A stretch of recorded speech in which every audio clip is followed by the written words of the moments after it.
అధిక బరువు అనేక సమస్యలకు కారణం. సాహితీ యోగా ఆన్లైన్ క్లాసులో జాయిన్ అవ్వండి.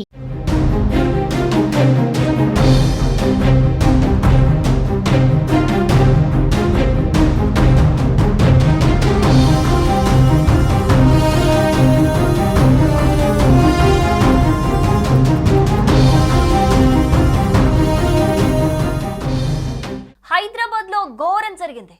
శ్రీకృష్ణాష్టమి వేడుకల్లో ఘోర విషాదం చోటు చేసుకుంది. శోభాయాత్రలో రథం లాగుతుండగా భక్తులకు ఒక్కసారిగా విద్యుత్ షాక్ తగిలింది.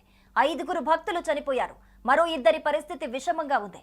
అర్ధరాత్రి దాకా భక్తితో శోభాయాత్రలో పాల్గొన్న భక్తులు శోభాయాత్ర ముగింపు సమయంలో రథాన్ని ఆలయం లోపలికి తరలిస్తూ ఉండగా ఈ ప్రమాదం జరిగింది. పండుగ వేళ 5 భక్తులు చనిపోవటంతో ఆ ప్రాంతంలో విషాద ఛాయలు అలుముకున్నాయి. ఇక కృష్ణాష్టమి నేపథ్యంలో హైదరాబాద్ రామాంతపూర్ ప్రాంతంలోని గోకుల నగర్ లో ఆదివారం రాత్రి ఊరేగింపు చేపట్టారు. రథాన్ని లాగుతున్న వాహనం మరమ్మతుకు గురి కావటంతో దాన్ని పక్కన నిలిపేసిన యువకులు రథాన్ని చేతులతో లాగుతూ ముందుకైతే తీసుకెళ్లారు. సో ఈ క్రమంలో రథానికి విద్యుత్ తీగలు తగిలాయి. దీంతో రథాన్ని లాగుతున్న 9 మందికి షాక్ కొట్టడంతో వారంతా ఒక్కసారిగా దూరంగా విసిరిపారేసినట్లుగా పడిపోయారు. ఊహించని ఈ ఘటనతో ఒక్కసారిగా భయభ్రాంతులకు గురైన స్థానికులు వెంటనే తేరుకొని ప్రాథమిక చికిత్స చేపట్టి ఆసుపత్రికి తరలించారు. అప్పటికే 5 మృతి చెందినట్లుగా వైద్యులు ధృవీకరించారు. మరో 4 స్థానికంగా ఉన్న ప్రైవేట్ ఆసుపత్రిలో చేర్పించి చికిత్స అందిస్తున్నారు. మృతి చెందిన వారిలో కృష్ణ యాదవ్, సురేష్ యాదవ్, శ్రీకాంత్ రెడ్డి, రుద్ర వికాస్, రాజేంద్ర రెడ్డి ఉన్నట్లుగా గుర్తించారు. వారి మృతదేహాలను పోస్ట్ మార్టం కోసం గాంధీ ఆసుపత్రికి తరలించారు. గాయపడిన వారిలో కేంద్ర మంత్రి కిషన్ రెడ్డి, గన్మెన్ శ్రీనివాస్ కూడా ఉన్నట్లుగా మనకి సమాచారం అయితే అందుతోంది. స్థానికులు తెలిపిన వివరాల ప్రకారం అయితే రథాన్ని లాగుతున్న వాహనం మరమ్మతులతో ఆగిపోవటంతో భక్తులు స్వయంగా చేతులతో రథాన్ని ముందుకు లాగుతున్నారు. ఇక అదే సమయంలో రథం పై భాగం విద్యుత్ తీగలు తాకినట్లుగా తెలుస్తోంది. సో దాని ఫలితంగా ఒక్కసారిగా షాక్ కొట్టడంతో పలువురు భక్తులు దూరంగా పడిపోయారు. ప్రమాదాన్ని చూసిన అక్కడి స్థానికులు వెంటనే స్పందించి గాయపడిన వారికి ప్రాథమిక చికిత్స అందించి సమీపంలోని ఆసుపత్రికి తరలించారు.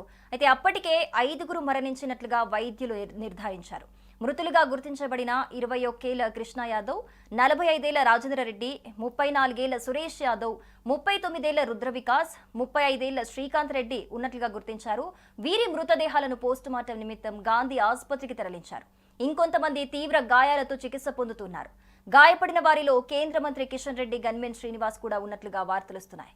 ఈ ప్రమాదం స్థానికుల్లో తీవ్ర ఆందోళన కలిగించింది. ఇక ఈ ఘటనపై బీఆర్ఎస్ కార్యనిర్వాహక అధ్యక్షుడు కేటీఆర్ స్పందించారు. గోఖలే నగర్ లో జరిగిన దుర్ఘటన గురించి విని తీవ్ర దిగ్భ్రాంతికి గురయ్యానని ఆయన ఆవేదన వ్యక్తం చేశారు. శ్రీకృష్ణ జన్మాష్టమి వేడుకల్లో భాగంగా జరిగిన ఊరేగింపులో విద్యుత్ షాక్ తో 5 ప్రాణాలు కోల్పోవడం అత్యంత బాధాకరమన్నారు కేటీఆర్. మృతుల కుటుంబాలకు ప్రగాఢ సానుభూతి తెలిపిన ఆయన మృతుల కుటుంబాలను ప్రభుత్వం ఆదుకోవాలని విజ్ఞప్తి చేశారు.